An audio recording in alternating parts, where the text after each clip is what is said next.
সকলকে স্বাগত জানাই। আজকের এই ভিডিওতে তোমরা যারা ওয়েস্ট বেঙ্গল স্টেট ইউনিভার্সিটিতে বিএ হিস্ট্রি থার্ড সেমিস্টারে পড়ছো, তোমাদের যে মেজর সাবজেক্ট রয়েছে হিস্ট্রি মেজর DS3, এই পেপারটির সাজেশন 2024-25 লাস্ট মিনিট সাজেশন নিয়ে আলোচনা করবো এই ভিডিওতে। এবং এখানে যে সমস্ত প্রশ্নগুলি তোমাদের সামনে আমি তুলে ধরছি, প্রতিটা প্রশ্নের উত্তর তোমরা পেয়ে যাবে এই ভিডিও ডেসক্রিপশন বক্সে। আমি এখানে প্রতিটি প্রশ্নের উত্তর ধরে ধরে বিস্তারিত আলোচনা ব্যাখ্যা সহ যেভাবে কলেজে ক্লাস হয় ঠিক সেইভাবে আলোচনার ভিতর দিয়ে ডিসকাস করে প্রতিটা প্রশ্নের উত্তর হাতে লিখে তোমাদের সামনে তুলে ধরেছি। তার লিঙ্ক দেওয়া থাকবে এই ভিডিও ডেসক্রিপশন বক্সে। অর্থাৎ সাজেশনের প্রতিটা প্রশ্নের উত্তর তোমরা পেয়ে যাবে আমার এই চ্যানেলে। এছাড়া তোমাদের পরবর্তী সেমিস্টারগুলিতেও শুরু থেকেই সিলেবাস, সাজেশন এবং সাজেশনের প্রতিটা প্রশ্নের উত্তর তোমরা পাবে আমার এই অচেতনতার ফ্রি কোচিং চ্যানেলে। তাই তোমরা অবশ্যই চ্যানেলকে সাবস্ক্রাইব করে রাখবে। তো চলো শুরু করি। আজকের ক্লাসের মূল আলোচনার বিষয় কি বোর্ডে দেখে নি। West Bengal state university BA history major third same DS3 suggestion 2024-25 suggestion. এখানে 12 নম্বরের প্রশ্ন রয়েছে আর এখানে রয়েছে 5 নম্বরের প্রশ্ন। দেখো এখানে বোর্ডে যে প্রশ্নগুলো রয়েছে এগুলো দেখে লেখার প্রয়োজন নেই, কারণ আমি অন স্ক্রিনে আবার কোশ্চেন গুলো তোমাদের সামনে তুলে ধরবো, সেই জায়গা থেকে তোমরা লিখে নিতে পারবে। এখন একটু জাস্ট মিলিয়ে নাও বা বুঝে নাও। দেখো 12 নম্বরের জন্য যে প্রশ্নটা করবে 10টি প্রশ্ন আমি এখানে রেখেছি। তার মধ্যে প্রথম 7টি প্রশ্ন খুবই ইম্পর্টেন্ট প্রশ্ন, 1 থেকে 7 দাগ পর্যন্ত খুবই ইম্পর্টেন্ট। ভারত রোম বাণিজ্য।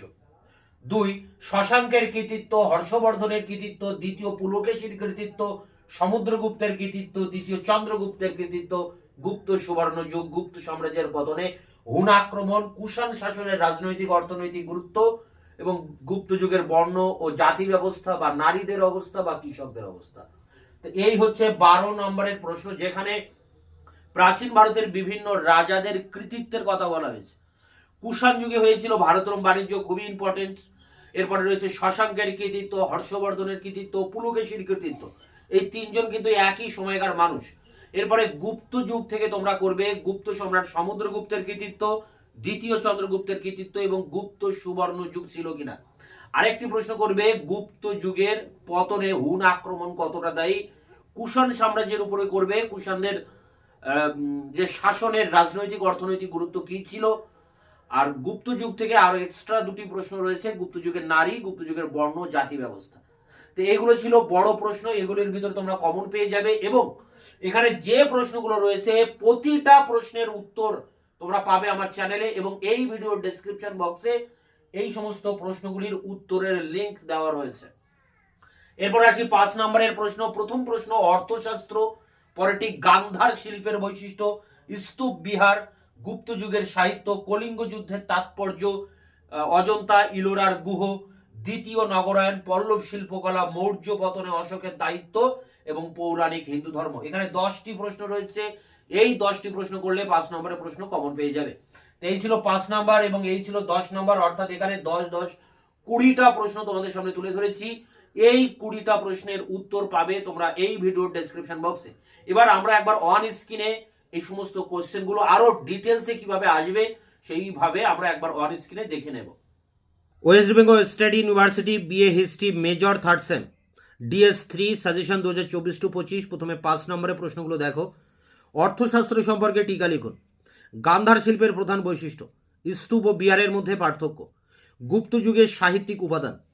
পরেরটি পৌরাণিক হিন্দু ধর্ম সম্পর্কে টিকা লেখো।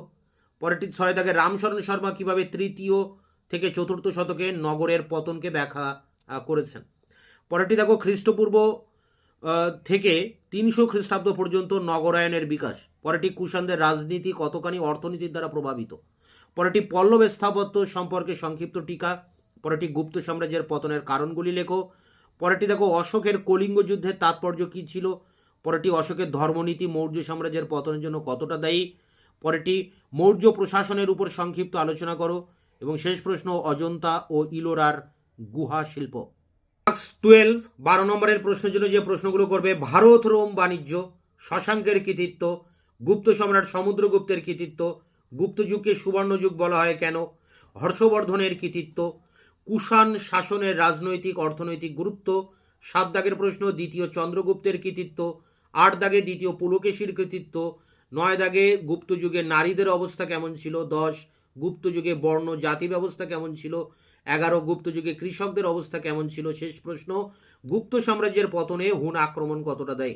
এখানে 12টি প্রশ্ন থাকলেও প্রথম এই 7 থেকে 8টি প্রশ্ন অর্থাৎ 8 দাগ পর্যন্ত প্রশ্নগুলি ভেরি ভেরি ইম্পর্টেন্ট। তোমরা এই প্রশ্নের উত্তরগুলি এই ভিডিও ডেসক্রিপশন বক্সে পেয়ে যাবে এবং সেখান থেকে তোমরা প্রশ্নের উত্তরগুলি তোমরা কালেক্ট করে নেবে। দেখা হচ্ছে অন্য কোনো ভিডিও ক্লাসে, ততক্ষণে চ্যানেলকে তোমরা সাবস্ক্রাইব করে রাখবে, বন্ধুদের কাছে শেয়ার করবে এবং ভিডিওটি ভালো লাগলে অবশ্যই এটা লাইক দেবে।